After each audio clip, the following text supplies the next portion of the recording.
Hey, everybody, welcome back to another awesome episode. I think we're going to have today of the Wisconsin Investor Podcast. So, I got a rock star in Wisconsin on the podcast with me today, Mr. Greg Neuman. Did I say that correctly, Greg? Yep, you did. Awesome, buddy. How you doing today, man? Good. Thanks for having me. Hopefully you're Yeah, doing good too. absolutely excited to have a conversation with you, Greg.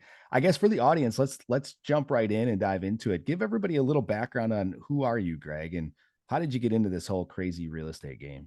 Yeah, so I live in the Northwoods, so my market is different than some of the other people in Wisconsin. I'm a little bit north of the state. And I got into it I've always been a saver. I've always worked really hard and saved my money up. And, I saved up enough that I needed to figure out a way to invest my money. Okay. So started looking at stock market and I'm like, it's not really for me. And then I discovered the Rich Dad Poor Dad book Uh-huh. about the same time I bought my primary residence. And I'm like, wow, my mortgage payment's really low. And this book is saying that more millionaires are made through real estate. So Yeah. kind of got the wheels turning that I should stick my money into real estate. So my wife and I read a few more books and we just jumped in. That's We bought a awesome. foreclosure back in 2013. Okay. Didn't have a clue what we were doing. I Nice. stuck a bunch of money into it and rented it out. And from there, we were hooked. Now, my goal was never to build a business out of it Sure. or, get rich quick. It was just like an idea to stick my money as an investment retirement tool. So we're like, Mhm. oh, maybe we'll buy one or two a year if we're lucky. Maybe one every couple of years and just keep going that way. Yeah. So that's what initially spurred our interest. And we started really slow because we weren't really gonna build Dip the anything toes in. great. Dip the Yeah. toes in the water. Yeah. Yeah. So, once we start getting that first check, we're like, oh, maybe we can get another one. So I think the next year we bought another house and so the foreclosure we bought conventionally, and then I Okay. dumped all my money into it and I fixed it up because Oh, I didn't know what I was doing. So yeah. fixed it up. Then the next year, I bought another one, put 20% down, did a little bit of work to it, then bought another one. And then a few years went by and we put a line of credit on our primary residence. Ooh, my one of my favorite tools in real estate. Yep. So then we jumped into then using that to start buying real estate. And I'm going to say a few things that I did incorrectly. It I worked love out it. for my benefit, but Beautiful. we used the line of credit to start putting the 20% down on properties. Okay. So what I did though is I bought a few that way, and then I realized I'm like, I don't really have a good plan for paying this back. So we only had like 5 or 6 doors. It wasn't a lot, but Sure. then I accidentally figured out the BRRRR on my own because I'm like, that Okay. very first property we never refinanced. So we went Mm. to the bank and started shopping it around, and I did a refi on that very first property, paid off the line of credit. I'm like, lesson learned, only do this method now. I think I can make Yeah. this work if we buy the deal correctly. Yeah. So then we got into it, had a few properties, and then that whole BRRRR idea really got into my head. Yeah. Then I found bigger pockets. I bought a few books, Yeah. and I think then at that time we were able to establish another small line of credit with a local credit union on Okay. our commercial policy. So now I had two small lines of credit, and then we started buying slowly again, cash, fix up, refi, and going Yep. that way. Because I didn't even know about hard money at that time either. Okay. Okay. So most of your strategy has been buy and hold then? You're buy, fix up, Correct. refinance, keep it. So I've only sold one property so far, and that was in October through Wisconsin Discount Properties. Actually, it was a Yeah. duplex in Oshkosh. That's right. If hey, a little PSA, little shameless plug here. If anybody's got a property out there they don't want anymore, It worked out. work out. I bought it. I bought it. I had a lot going on, which I'll get into later on. What Yeah, we got going on, and it was just a bigger project than what I wanted to handle. I'll regret selling it in 20 years, but absolutely. in the here and now, it was just something I couldn't do. Yeah, absolutely. 100%. Yeah, and that happens sometimes. I've been in that case too, where, we've done several flips and we've gotten to the point where, we get our contractor in there. We had one, I remember we don't do a ton of flipping anymore. Most of our stuff is wholesale, but we had a contractor who was great. And we walked into the property and it was just like, it was one of those where the narrow stairway going up to the top, it was just the layout was funky. It needed one of everything. Yep. And he goes, Corey, do you have a buyer that would just buy this thing and get you out of it? Because we could go do another property where I'm going to spend 8 to 12 weeks here. And what are you going to make on this? Where I could go spend 8 to 12 weeks on something a little more sellable. And I was like, okay, let me see what I can do. And So we found another guy who wanted to take on the project. Thankfully, we got out of it. I think we made $500 on that deal, Yeah, maybe I more. essentially broke even on mine too, but Yeah, yeah. But I was just glad to have it off my plate and be able to move on. Right. So that's yeah. awesome. So what does the business look like today for you? What does the rental portfolio look like Yeah, today? so we're currently at 50 doors. Wow. So, Nice, and man. we bought 42 of those doors within the last 6 years, and my wife and I have been working full time almost the entire time. I still am working full time. Well, I'm down to 4 days a week. She has been at home now because we have a couple of younger children. So she's Okay. been at home and she does a lot of the bookkeeping and that kind of stuff. So she's been home for a few years now, managing that side of it. Okay. But yeah, so I have some plans then to actually transition now in 2025 to doing real estate full time because if I Nice. we were able to build this and I only was putting a partial effort into it. So the thought is, we should be able to do a lot more once we dedicate ourselves to doing this full time. Absolutely, man. I see hockey sticks happen all the time with people who just, and then they go, man, how was I doing this before working full time? Right. Like, Yeah, it gets exhausting. That's kind of where I'm at right now. I don't yeah, mind my job. I like my job, but yeah, it's what makes the most sense for our goals and where we want to go with things. yeah. So should we not release this podcast for a while so your employer doesn't know that you're They planning on actually making know I gave them advance Okay. warning, so I do have a planned date. That's awesome. So when is the exit date? When are you doing this so we can hold you So right now we're accountable? looking at May 1st is May my exit 1st. date, and we're Wow. doing this full time. That's outstanding, man. That's Yeah, great. What I love about your story, Greg, is so many people want to be out tomorrow, right? They're like, "Oh, yeah, I'll start real estate and I'll quit tomorrow," right? And we are 11, probably almost 12 years into the business now from when you guys got that first one, yeah, and you'll be probably 12 years by the time this is over, right? By the time yeah, you quit in May, and so it's not a fast burn for you. You did the right thing. You save up money, you keep it building yeah, equity, you're buying properties, and then when the time is right, boom, you're out of there. Mine was a little quicker. I just went fast and just yeah, built up a bunch of rentals, and I got a lot more transactional income. When you're doing the rental game, it's a slower game, right? But I it is. remember that first one, I was going to buy 100 doors. This was my goal. 100 doors. They're all going to cash flow $200 a month net in my pocket. And then I'm financially free, baby. That was it. I'm going to do this in a year, 2 years. Right. And then I did my first burr and I looked at like, what am I actually netting? And I was like, oh, this is going to Yeah, take forever.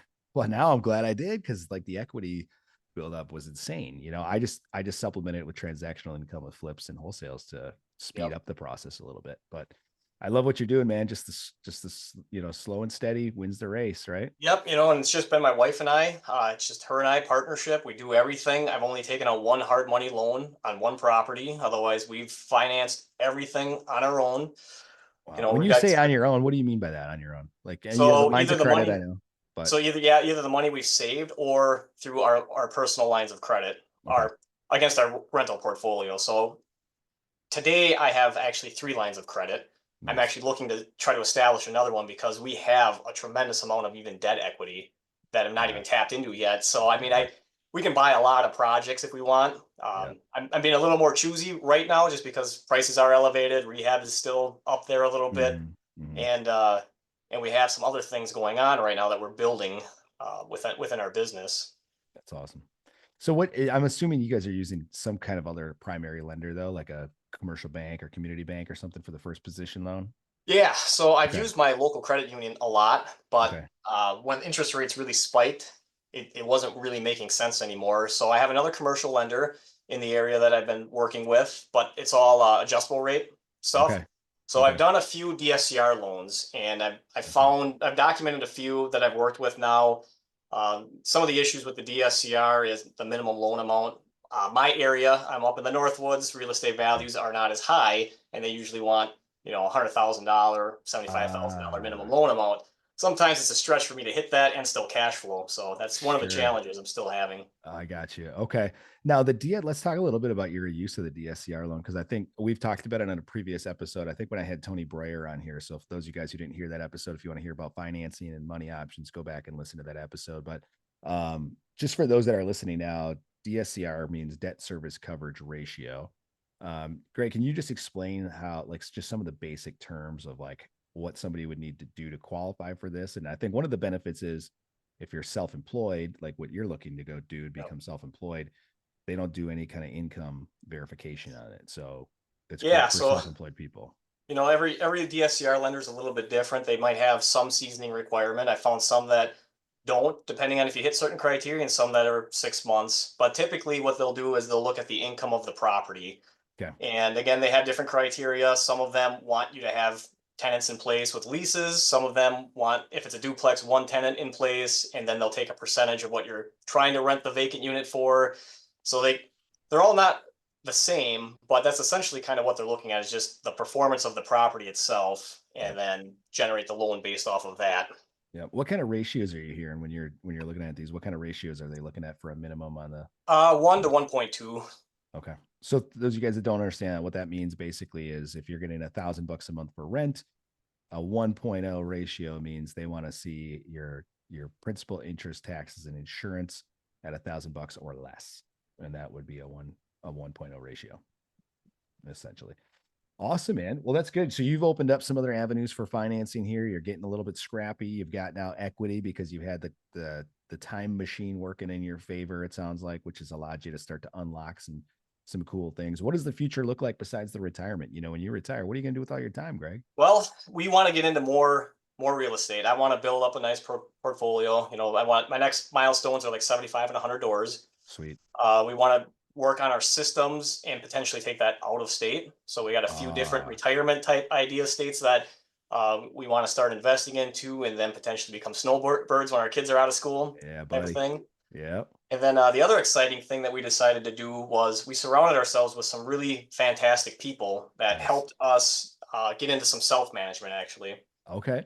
So we actually pulled back 38 of our doors in the Northwoods just because we were struggling with the available management companies up here.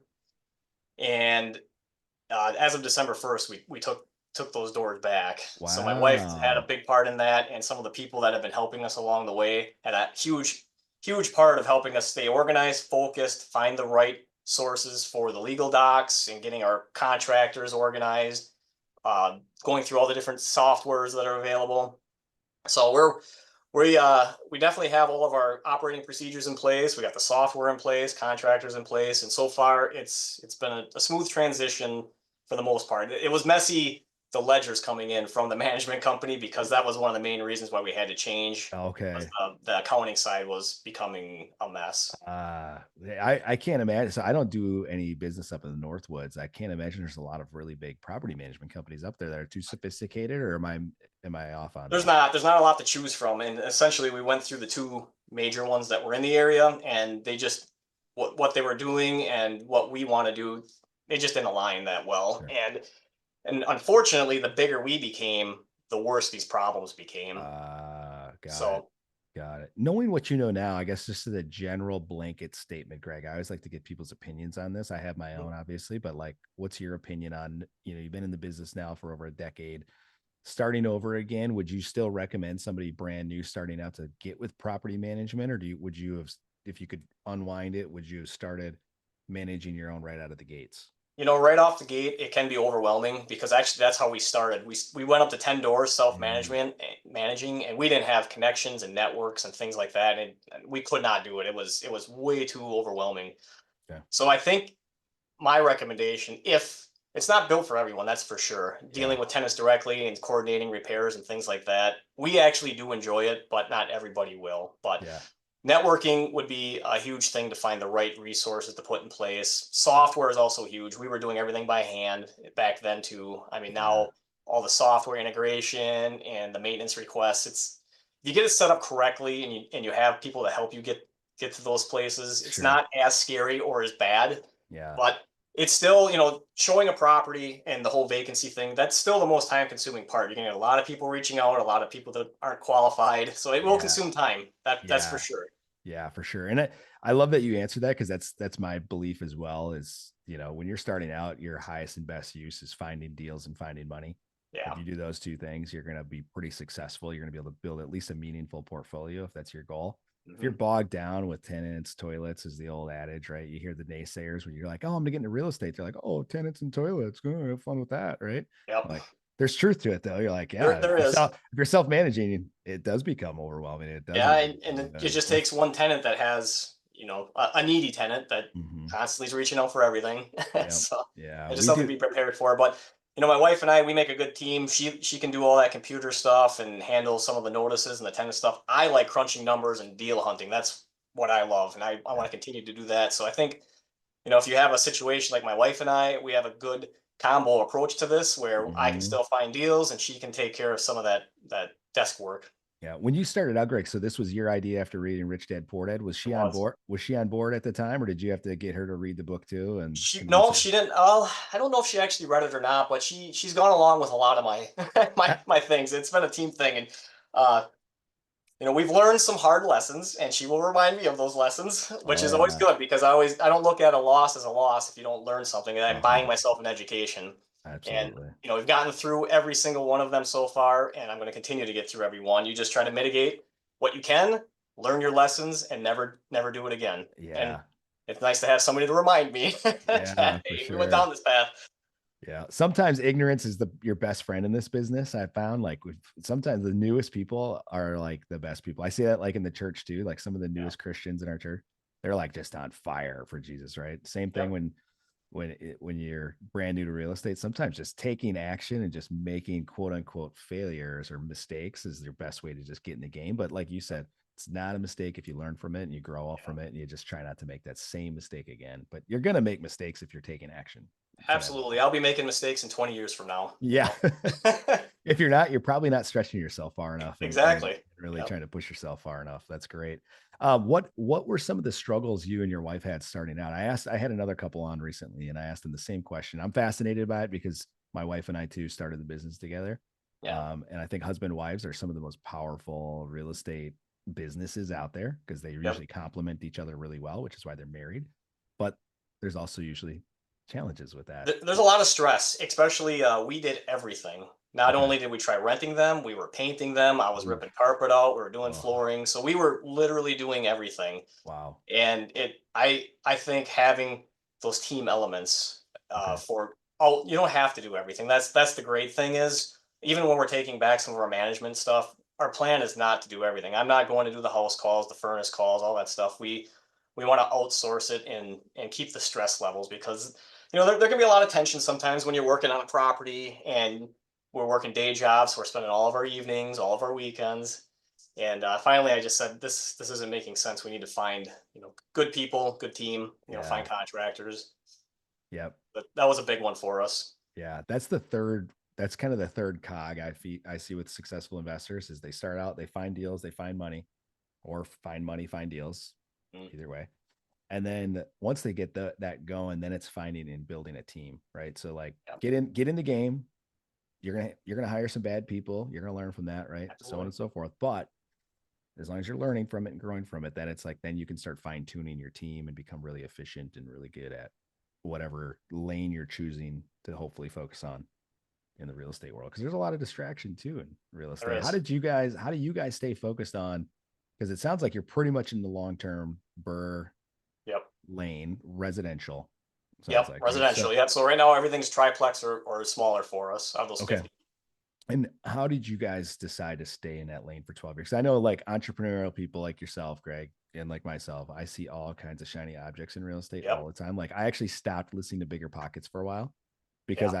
I would, my wife would joke, I'd listen to a Bigger Pockets episode on like mobile home parks or something. And we're doing fine in wholesale and long-term rentals. And I'd come home like, honey, we need to go find some freaking mobile home parks. It's like the coolest thing in the world. And then the next week I'd listen to one and it's like office buildings. I'm like, we need to convert office Yep. buildings tomorrow. So how do you guys stay focused in a world full of distractions? Yeah. So I have shiny object syndrome big time. Like I can Okay. get distracted, but I keep going back to the tried and true. We know this is working and we're just going to keep doing what's comfortable. We have done some educational things on short-term rentals and that kind of stuff, but we realized that our time was still fairly limited, especially working full-time jobs. Okay. And so that's part of it. So I definitely I have a lot of things sketched out at home of things I want to get into in 2025, 2026.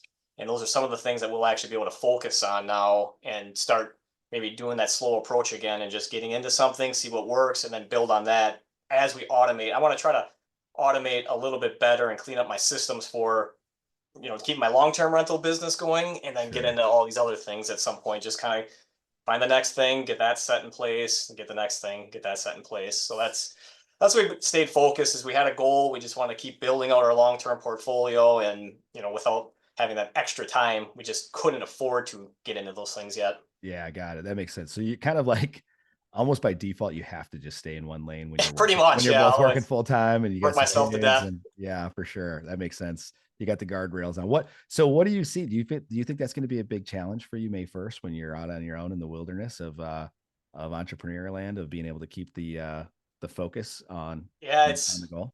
I think I probably will struggle a little bit until I have my routine. I'm a creature of habit, and Okay. I'm so used to just getting up, getting in the car, going to work, doing my thing, go home.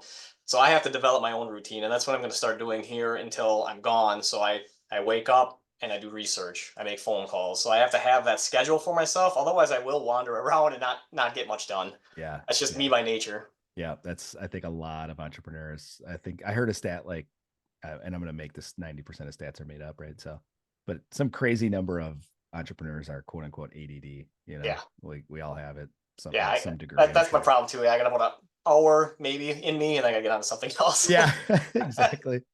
I want to talk about you and your wife's system here of like keeping each other focused on this goal, because that could, one of you could steer. It sounds like, you've got a pretty good influence with, she trusts you and what you do. Is she holding you accountable to staying on the goal and reminding you that? Are you guys meeting regularly to discuss the business? Like, what's your guys' cadence? Is it just kind of like, hey, honey, I'm in the kitchen, we're making dinner, let me talk about it? Or do you guys actually have structured like sit downs periodically? How do you guys Yeah, so structure when the when I'm business? looking at properties, I've been getting her involved and saying, "Hey, this is what I'm seeing," and then she may or may not have some concerns with it.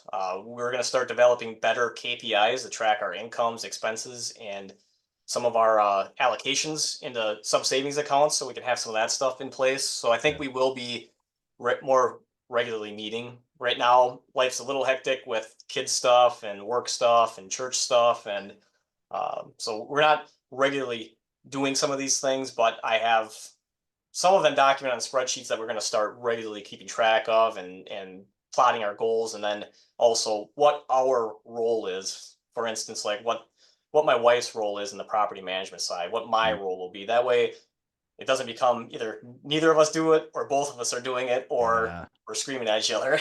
Yeah, that's always a big challenge when you start trying to scale. It's like owning, somebody has to own the rock, as we say in our Yeah, business. Like somebody has to own it. Like we can help, we can get help for it and delegate and that sort of stuff. But like at the end of the day, one of us has to be responsible for whatever that initiative is or the target or the goal. And then how we get there is not as important as like who's at the end of the day responsible for that thing. Otherwise, there can start to be some like, hey, why didn't you do this? Why didn't you do that? It's like, well, I thought you were doing this, or I thought you were doing that. And then yeah, it just creates some tension there.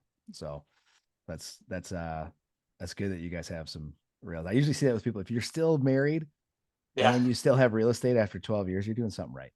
yeah. We joke, yeah. Real estate didn't get us divorced, so we're doing something right. We're gonna keep going. That's awesome. What are some other things, Greg, looking back, because you've been in it, like, again, I think just your experience being in the game 12 years or 13 years, whatever it's been, is really, well, there's a lot of wisdom that comes along with that. Like, what are some other things? We kind of talked about some advice with property management starting over. What are some other things, if you could start the clock back over again, what are some other things you might do differently, or that you would maybe do now with technology that we have that we didn't have Yeah. back then? Or like, what are some things you're seeing?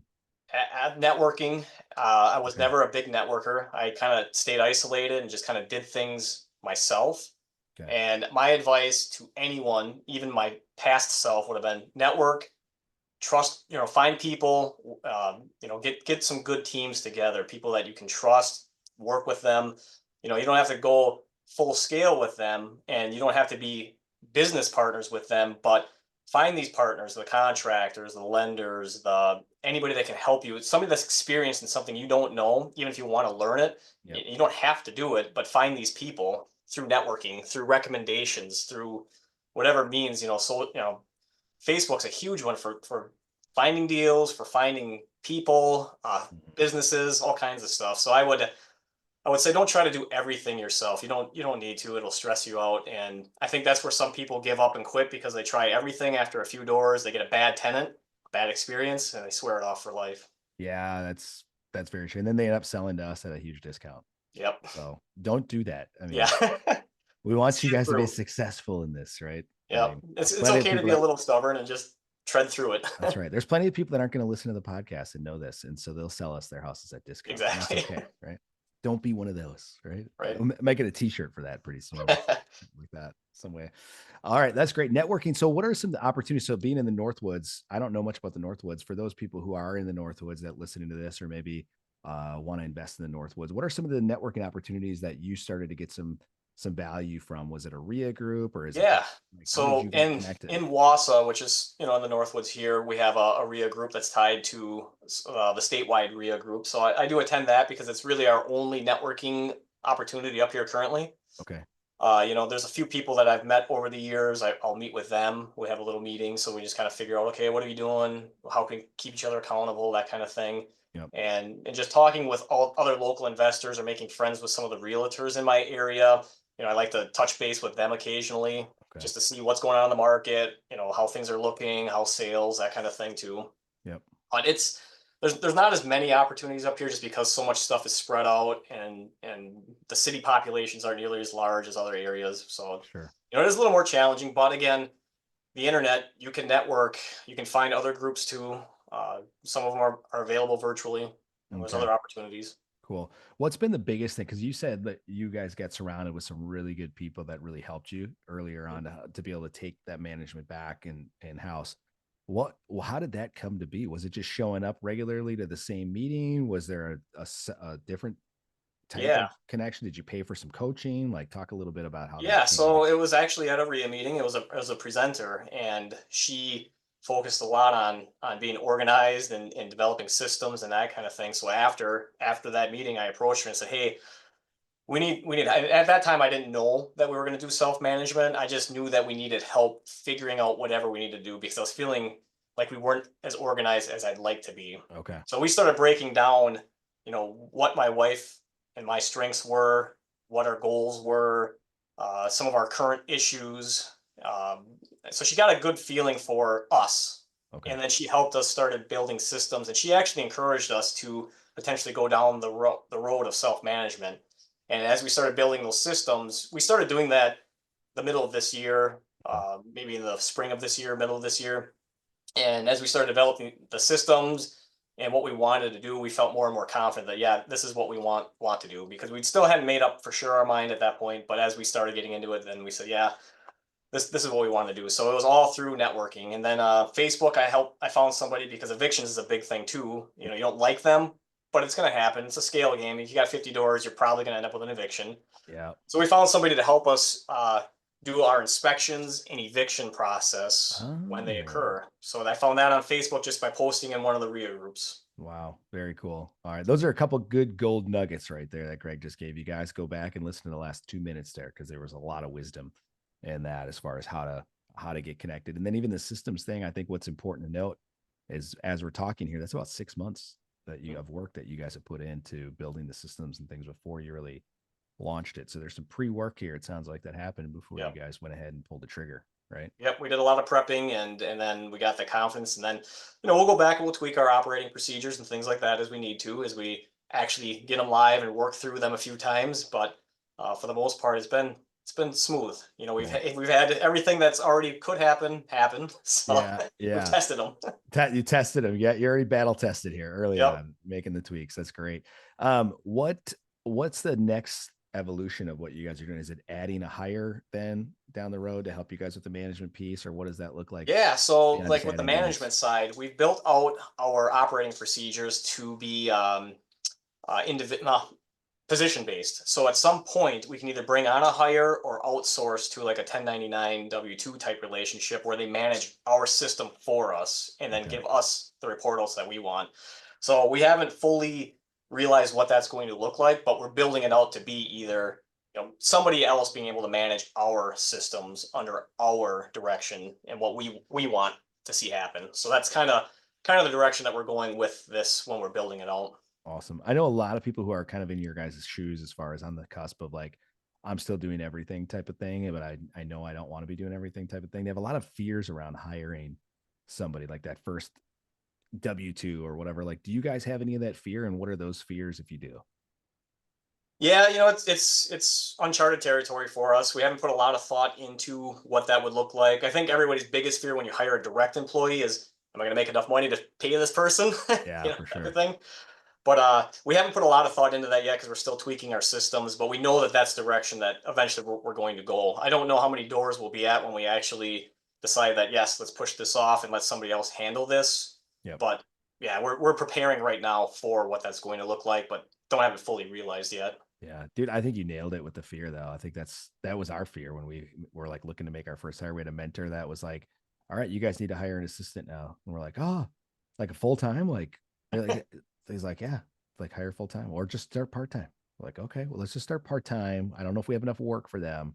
And then we got our girl, and all of a sudden we're like, "She's amazing. We have so much work for her to do." And then the money part of it was we saved up, I think it was like 3 months of her salary of what her Sure. salary would be to make sure we could cover that. And then if we had to get rid of her, hire somebody else, at least it was like a 3 month trial period. So that helped a little bit, but there was definitely, yeah, the money piece was the big anxiety. And like, honestly, for me, I don't know if you guys feel this. I was like, I don't know how to do all like the HR stuff. Like, Well, actually, I didn't even think of that part of it, but yeah, I don't know how to do that either. yeah. But And I do with, have connections, even with my W-2 employer. If I had questions, I know that they would be more than happy to give me some direction or a resource to investigate. yeah. And there's a lot of software like we talk about now. Like we used a system called Gusto or whatever. I think I see commercials now for it. We still use it for a couple of our LLCs for the hires that we have there. It's so easy to use, and they do all the filing of the. Oh, nice. I don't know any of that stuff. I just go and I plug in how much are they making, how many hours they work, and run the automatic payroll every 2 weeks, and it's easy peasy. So it took a lot of that fear out once we realized, like, oh, we don't have to know all these laws and when to file these reports with the state and all this other stuff. It just does it Yeah. for you. It's pretty cheap too, comparatively speaking. So, one book, I guess. Have you guys ever read Who Not How, Greg? That one I have not. Okay. Because as you were talking about networking, Mhm. that book was coming in my head. So for those of you guys that haven't read that book, I highly recommend Who Not How. Essentially, a lot of times we have a who problem, not a how problem, right? Is what the book is saying. You know, it's Yeah. not. And I still have to remind myself of that all the time. I'm like, gosh, how am I ever going to do this? I'm like, oh, I just need a who that's really good at this, and Yep. then it's taken care of. Yep. I got So to take a time out once in a while and do that same thing. yeah, yeah, that's awesome. Last question for you, Greg, before we get to a little fun question here. Yeah. What's the one biggest struggle you guys had, or one biggest hurdle that you guys ran into, and how did you overcome it? Give me the Yeah. biggest one. I honestly, I think it was some of the management of our Northwoods properties. There was a lot of accounting issues, a lot of financial type things taking place that we still can't fully explain, and it was becoming a significant concern and an issue just in general with even how tenants were placed and the turnovers. So I mean that was our biggest challenge I think to date, So and like managing your manager kind of a thing. Is that what you're referring to? yeah, and just Okay. getting them to actually do what we need because I think the issue is up here. They get so big so quick and they don't Mm, have the staff either. That's the other issue. You don't have the population to choose your employees from. And it yeah. just started the wheels started falling off and Okay. we had to do something different. There was really not many options for us, but Got it. um, yeah, getting where we're at now, I feel a lot more comfortable in how our properties will be maintained going forward, and even the accounting side of things. Yeah, that's awesome. That's a really good nugget. And actually, as you said that, I thought, man, I need to start building some processes just so I'm not backed into a corner and I have to make a change. Right. So Yeah, this may be good for those of you guys listening out there that have some properties rolling. You got the third party management going, things are going okay. You might want to just start building kind of a contingency plan, like what Greg and his wife has done here, to make sure if you have to take it in house, maybe it's not your ideal situation, but like you said, you're kind of, yeah, backed into a corner here. yeah. You've got the And for systems. us, my experience was, like even at 15, 20 doors, we didn't have a lot of issues. It was when we started getting up to these higher accounts, then the problem just exponentially got worse for us. I thought it would be the opposite, where things would get better because the management fees go down and whatever, but it just seemed to keep compiling higher and higher and higher issues. Wow. Well, Greg, this has been awesome. I want to ask you one last fun question. I ask all the guests on the show this. What is your favorite Wisconsin tradition or favorite place to visit here in this great Badger state? Yeah, so one of my favorite things to do is I love Friday fish fries. Oh You know, yeah. my wife and I, we love going out. We used to do it a lot before we had kids. Just go get that Friday fish fry. Sometimes an old fashioned. Oh yeah. You know, with children now, sometimes I got to settle for a filet of fish, but it's still fun. We take the Eh, family. We we nice. we try to go out to eat on a Friday, make it a family thing. Nice. Yeah. Friday fish fries and supper clubs, man. That's Yep, Wisconsin all the way. That's some of the most Wisconsinite things you could do. it Right. is. Awesome. Greg. Hey man, this has been awesome, dude. I love it. I'm so excited for you and your success and your wife. And I'm glad that we've been able to be a small part of it in some way, you know, with Wisconsin Discount Properties. And I just am so looking forward to catching up with you again after that May 1st break. And Absolutely. if I can help any way and share any other experience, you know, definitely hit me up for sure. I would love to have that conversation with you. And for those of you guys listening out there, whether you're at where Greg's at, or you're like, hey, I just want to get started in real estate investing, or I'm investing in a different state and I'm interested in Wisconsin investing, you know, hit us up at wisconsindiscountproperties.com and just fill out a little contact us form. And we'll hop on a call with you and just, you know, no obligation. We'll just have a conversation and just see if there's any way we can help you move forward in your journey. Cause we love real estate. If you can't tell, Greg, I think is on the same page as me. We love it. And we love sharing and helping other people reach freedom through real estate investing. So if we can help you in any way, please reach out to us. Greg, thanks again, man. Thank you all for tuning in. If you guys got some value out of this, that, you know, sharing is caring, as we say in Wisconsin. So be a true Wisconsinite and share the podcast if you enjoyed it. Otherwise, thanks again, guys, for tuning in, and we'll see you on the next episode.